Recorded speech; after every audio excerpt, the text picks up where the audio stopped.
I'm going to start a very interesting and very important topic for your drafting paper, and that is concept of mortgage. आइए बेटा हम concept of mortgage को पढ़ेंगे, right?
ठीक है बेटा, आइए हम अपने कंसेप्ट को शुरू कर रहे हैं। तो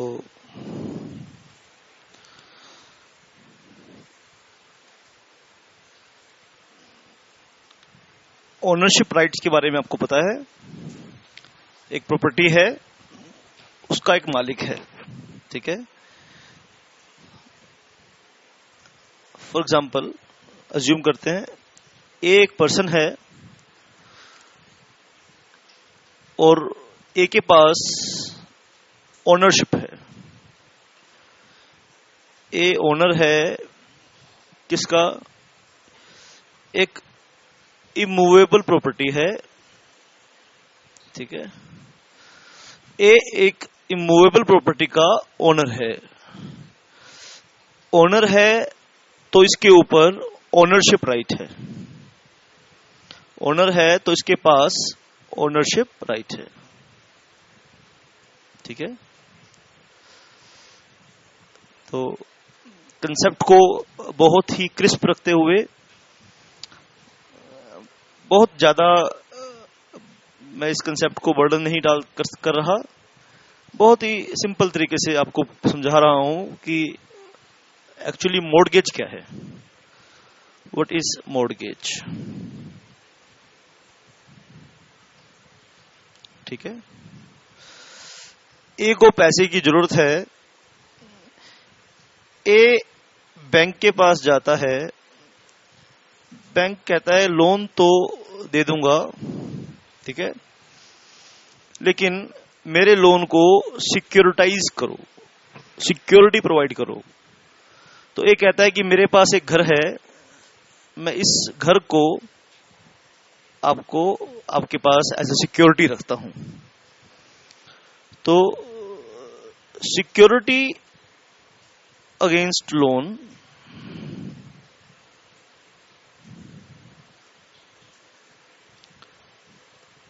तो आप मेरी बात ध्यान से सुनो बेटा, ठीक है। सिक्योरिटी अगेंस्ट लोन का ये कंसेप्ट है, ठीक है। तीन तरीके से पढ़ सकते हो इसको: चार्ज, प्लेज, चार्ज, प्लेज और मॉर्गेज।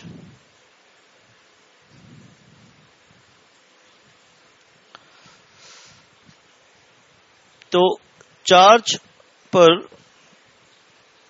मूवेबल प्रॉपर्टी भी होती है और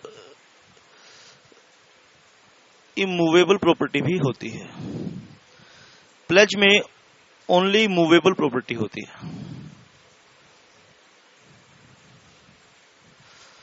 और मॉर्गेज में ओनली इमूवेबल प्रॉपर्टी होती है।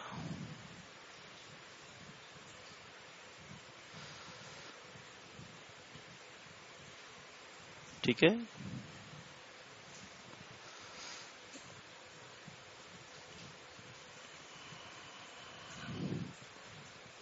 इस टेबल को बना लेंगे बेटा।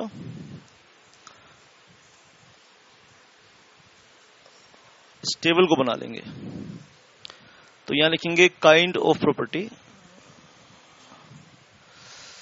Kind of property.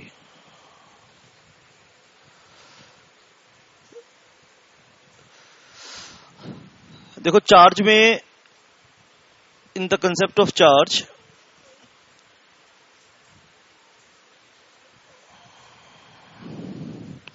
In the concept of charge property movable भी हो सकती है, इमूवेबल भी हो सकती है।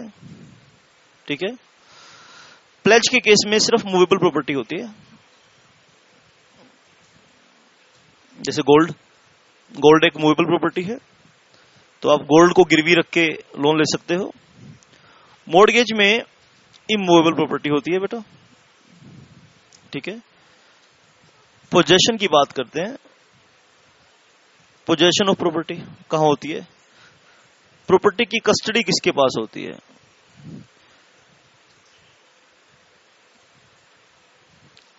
चार्ज में बोरोवर के पास होती है बेटा।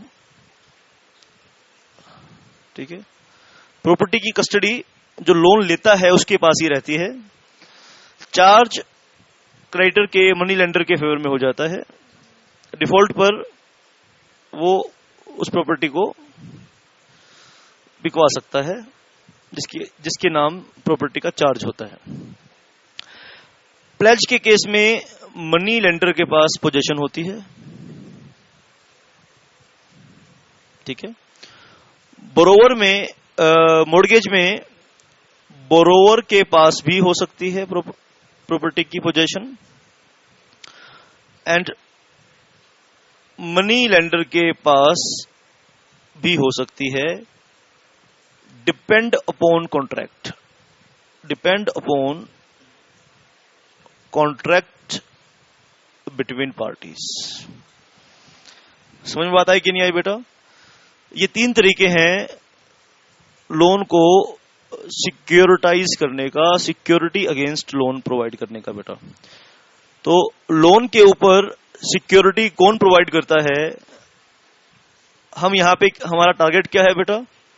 यहां हमने प्लेज नहीं सीखना, पहले हमें चार्ज हमें सीखना है, चार्ज पे बाद में बात करेंगे। यहां हमें सीखना है मॉर्गेज। पहले हमें टारगेट हमने लेके चल रहे हैं बेटा, हमें क्या सीखना है? मॉर्गेज। तो मॉर्गेज हमारा टारगेट है। अगर ए बैंक को कहता है कि मेरी प्रॉपर्टी के अगेंस्ट लोन दे दो मुझे, यानी मेरी प्रॉपर्टी को सिक्योरिटाइज कर दो और लोन दे दो, तो ए कौन हुआ बेटा? ए कौन हुआ? बोरोवर, जो बोरो कर रहा है। बोरो करने वाला कौन? बोरोवर। और बैंक कौन हुआ बेटा? बैंक हुआ बच्चे मनी लेंडर, बैंक हुआ मनी लेंडर। ठीक है बेटा। जो बोरोवर है वो अपनी प्रॉपर्टी को सिक्योरिटी पे रख रहा है, तो प्रॉपर्टी जो सिक्योरिटाइज कर रहा है वो है मॉर्गेजर। वो कौन है बेटा? मॉर्गेजर। ठीक है। और जिसको लोन, जिससे लोन लिया जा रहा है, जिसको प्रॉपर्टी मॉर्गेज की जा रही है, उसको बोलेंगे मॉर्गेजी।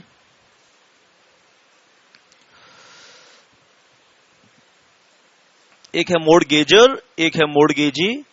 और इन दोनों के बीच में जो कॉन्ट्रैक्ट है उसे बोलेंगे कॉन्ट्रैक्ट ऑफ मॉर्गेज। समझ गए बेटा?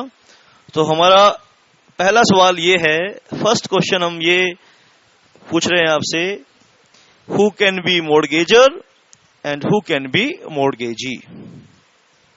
ठीक है बेटा। आप इस सारे डायग्राम को एक बारी बना लीजिए। शाबाश। मैं आपको 2 मिनट दे रहा हूं। मैं आपको 2 मिनट का टाइम दे रहा हूं बेटा।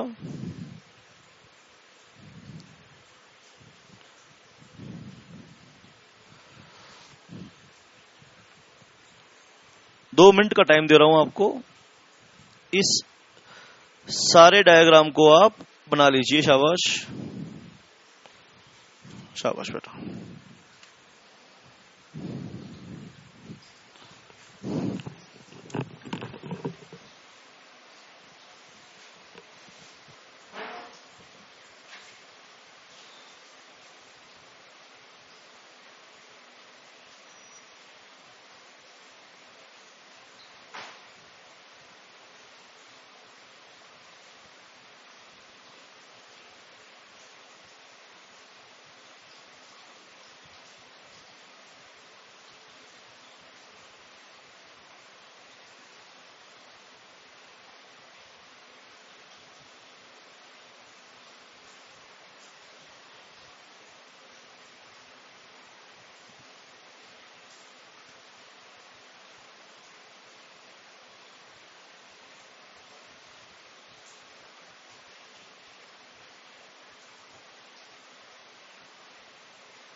बात समझ में आई बेटा?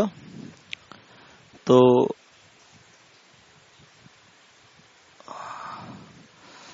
ठीक है सर, नोट किया आपने? हाँ जी सर, नोट किया।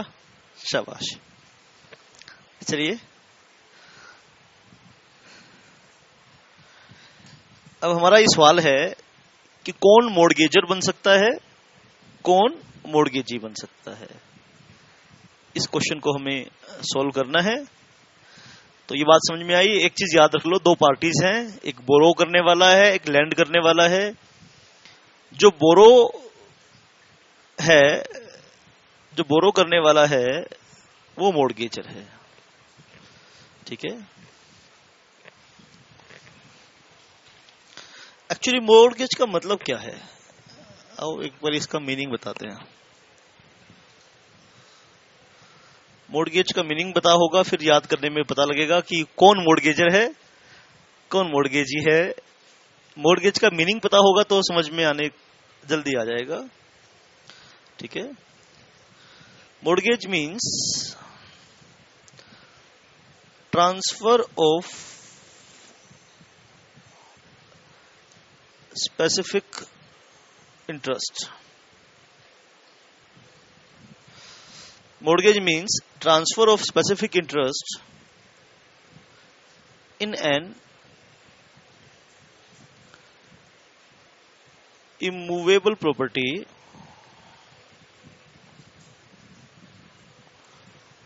to secure a loan. ठीक है। Transfer of interest is called mortgager and transferee of interest is called mortgagee.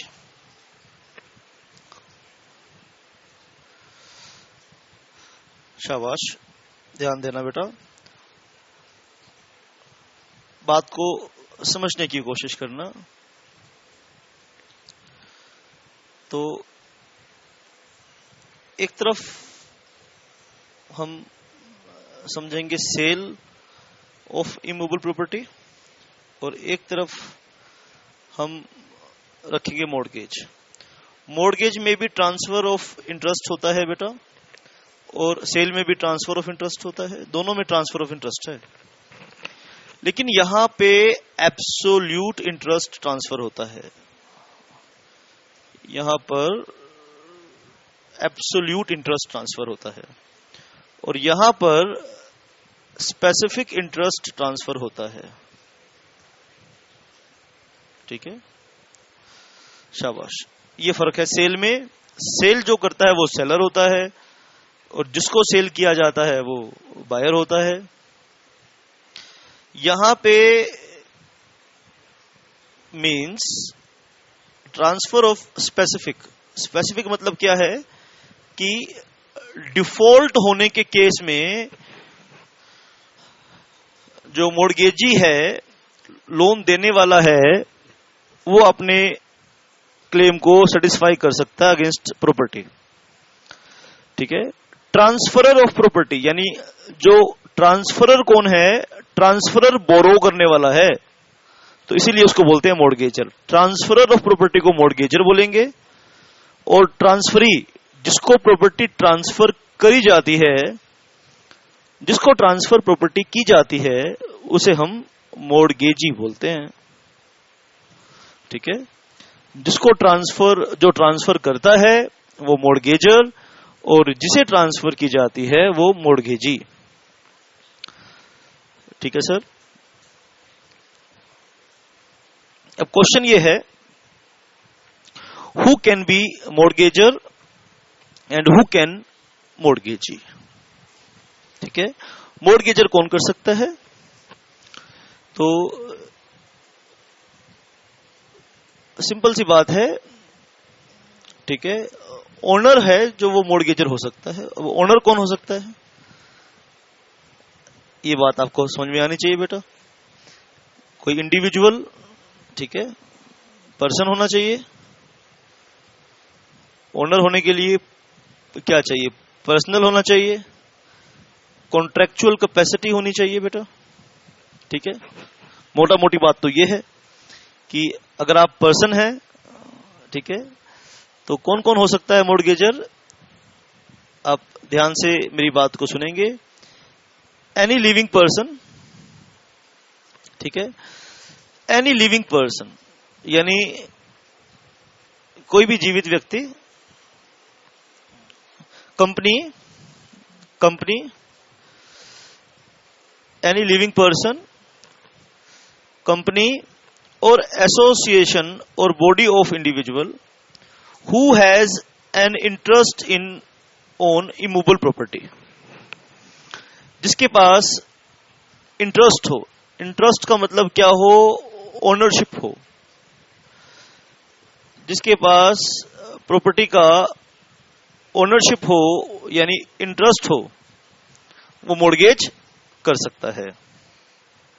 ठीक है, वो मॉर्गेज, प्रॉपर्टी की मॉर्गेज कर सकता है। ठीक है, in case of a company, अगर कोई कंपनी, ठीक है बेटा, मॉर्गेज करना चाहती है, क्या कंपनी मॉर्गेज कर सकती है? यस, बहुत अच्छा क्वेश्चन है, आपके एग्जाम में आ सकता है बेटा। क्या एक कंपनी मॉर्गेजर हो सकती है? ये बहुत अच्छा एक सवाल है। क्या एक कंपनी मॉर्गेजर हो सकती है? क्यों नहीं हो सकती सर? क्या कंपनी प्रॉपर्टी ओन कर सकती है? आप कंपनी की कैरेक्टरिस्टिक पढ़ते हो कंपनी लॉ के अंदर, तो मुझे बताओ, सोच के बताओ, क्या एक कंपनी प्रॉपर्टी ओन कर सकती है? अगर एक कंपनी प्रॉपर्टी ओन कर सकती है, यानी उसके पास ओनरशिप हो सकती है, तो वो मोर्गेज क्यों नहीं कर सकती? बेटा कर सकती है। लेकिन कंपनी के रिस्पेक्ट में, ये बात ध्यान से सुन लो बेटा, कंपनी के रिस्पेक्ट में, ठीक है, object close of memorandum of association, ठीक है बेटा, तो क्या होना चाहिए बेटा? In case of company, mortgage of property should be duly authorised by object close of the memorandum of association. ठीक है, मेमोरेंडम ऑफ एसोसिएशन कंपनी का क्या होता है बेटा? कॉन्स्टिट्यूशन डॉक्यूमेंट होता है। मेमोरेंडम ऑफ एसोसिएशन के जरिए हमें यह पता चलता है कि कंपनी आउटसाइड वर्ल्ड से क्या क्या कॉन्ट्रैक्ट कर सकती है। आप किसी से लोन लेने जा रहे हो, क्या यह कॉन्ट्रैक्ट नहीं है? यह एक कॉन्ट्रैक्ट होता है। आप किसी से लोन लेते हो तो यह कॉन्ट्रैक्ट है। तो मेमोरेंडम ऑफ एसोसिएशन से, मेमोरेंडम ऑफ एसोसिएशन को पढ़कर हमें यह पता चलता है कि कंपनी कौन कौन से कॉन्ट्रैक्ट कर सकती है। तो जब कंपनी मॉर्गेज करने चली है, तो there must be an authority in the memorandum of association and approved by a resolution,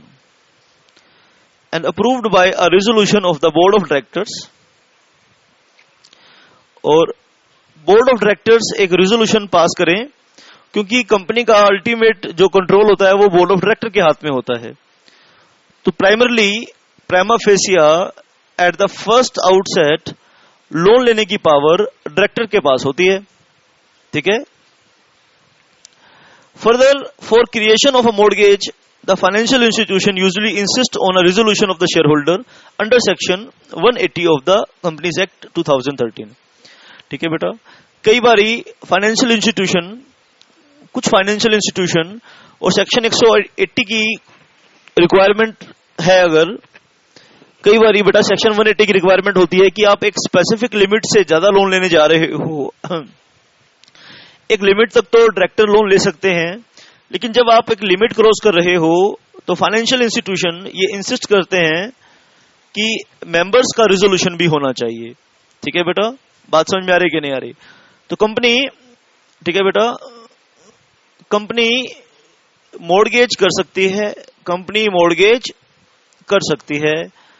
तो सबसे पहले ऑब्जेक्ट क्लोज में ऐसी बात लिखी हो तो सबसे पहले ऑब्जेक्ट क्लोज देखना होगा।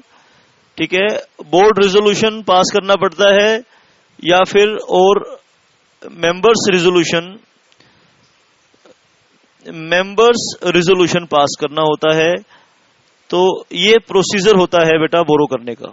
ठीक है, आप कंपनी लॉ पढ़ते हो, जब कंपनी लॉ के अंदर आप सेक्शन 180 पढ़ोगे तो वहां आपको ये बात समझ में आ जाएगी। तो यहां ये है कि क्या कंपनी मॉर्गेजर बन सकती है? हाँ जी, कंपनी मॉर्गेजर बन सकती है। ठीक है, एनी पर्सन,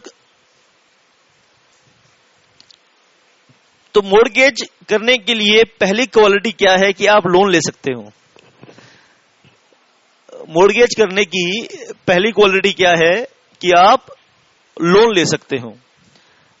अगर आप लोन ले सकते हैं तो आप बेटा, आप लोन ले सकते हैं, आप किसी प्रॉपर्टी के ओनर हैं तो आप मॉर्गेज कर सकते हैं।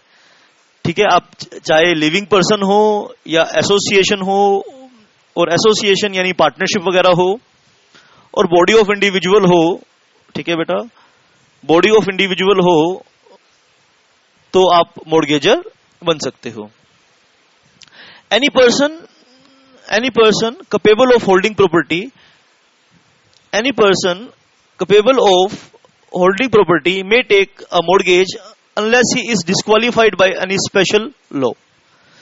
जब तक कोई स्पेसिफिक लॉ आपको डिस्क्वालीफाई ना करे कि आप मॉर्गेजर नहीं बन सकते, आप लोन नहीं ले सकते।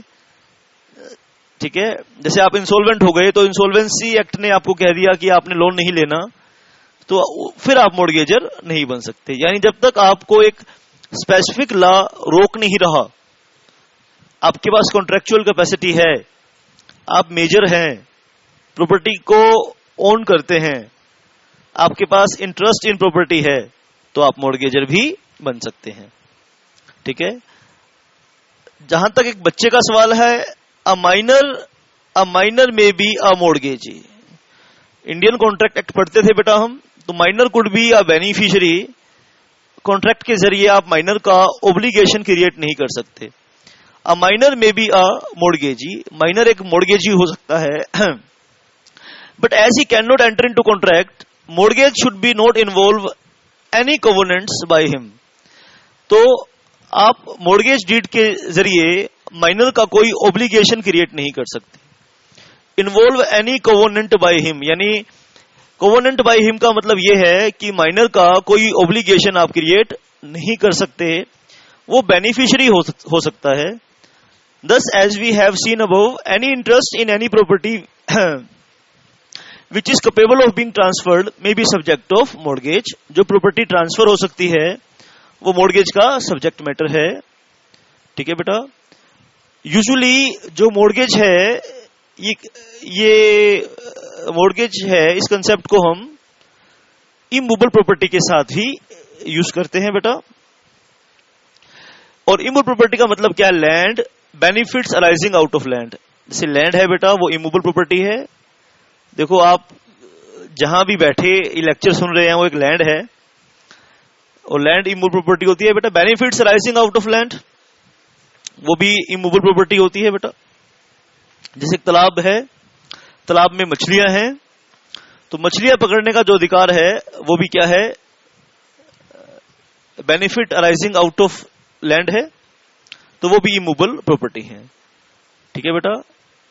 थिंग्स जो परमानेंटली अटैच्ड हैं लैंड के साथ, दीवार है आपकी, दीवार ईंटों से बनी है और वो परमानेंटली अटैच है।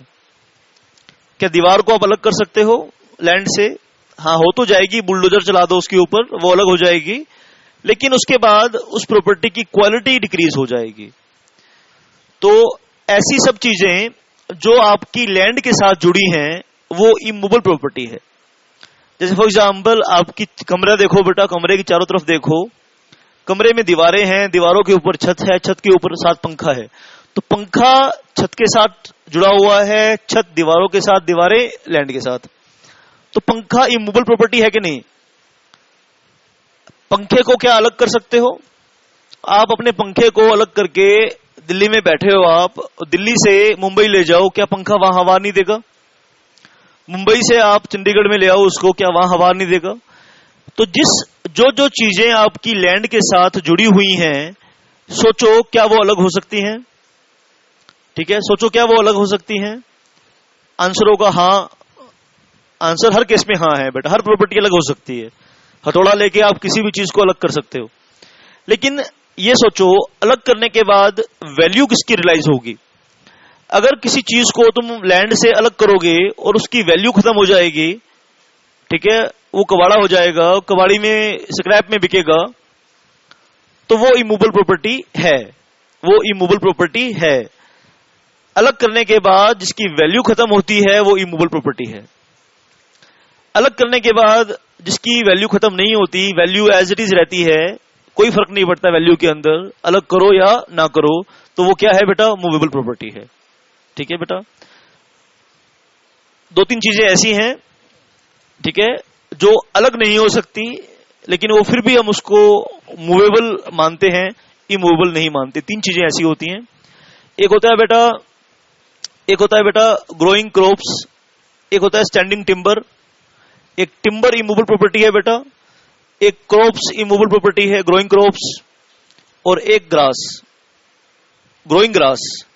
ठीक है, कटी हुई घास तो मूवेबल होगी बेटा। एक ग्रोइंग ग्रास भी इमूवेबल है, मॉर्गेज टिम्बर भी इमूवेबल है, ग्रोइंग ग्रास भी इमूवेबल है, टिम्बर भी इमूवेबल है ना? बात समझ में आ रही है बेटा? और क्रॉप्स, ग्रोइंग क्रॉप्स, फसल, ये तीनों दिखने में इमूवेबल हैं। ग्रोइंग क्रॉप्स यानी जो फसल अभी ग्रो कर रही है, वो भी इमूवेबल है, लेकिन मूवेबल मानेंगे उसको।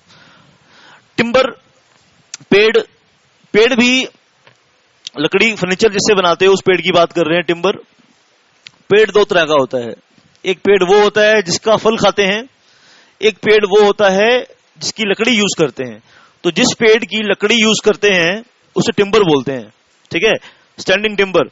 टिम्बर भी क्या है, इमूवेबल प्रॉपर्टी मानी जाती है, ठीक है बेटा। बोलो, अगर आप ठीक है बेटा, प्रिंसिपल मनी जो प्रिंसिपल सम है वो 100 रुपए से ज्यादा है और आप अपनी प्रॉपर्टी के ऊपर मॉर्गेज क्रिएट कर रहे हो, 100 रुपए से ज्यादा आप प्रॉपर्टी के ऊपर लोन लेने जा रहे हैं और प्रॉपर्टी को आप इफेक्टिवली मॉर्गेज कर रहे हैं, तो वो तभी पॉसिबल है जब आप उसका रजिस्ट्रेशन करवाएं। अगर आप उसका रजिस्ट्रेशन नहीं करवाओगे तो आप उस प्रॉपर्टी को 100 रुपए से ज्यादा आप लोन ले रहे हो प्रॉपर्टी के ऊपर, तो उसे आप बिना without registration, without getting registration under registrar of that area, आप प्रॉपर्टी को मॉर्गेज नहीं कर सकते, ठीक है बेटा। अटेस्टेड बाय एटलीस्ट 2 विटनेसेस, और जो मॉर्गेज डीड आप रजिस्टर करवाओगे उस पे, ठीक है बेटा, अटेस्टेशन होगा, 2 विटनेस उसके ऊपर साइन करेंगे बेटा। इस कंसेप्ट को आगे सीखेंगे बेटा, मॉर्गेज को इन डेप्थ पढ़ेंगे और फिर अल्टीमेटली मॉर्गेज डीड ड्राफ्ट करना हम सीखेंगे। That's it for this session बेटा, थैंक्स अ लॉट।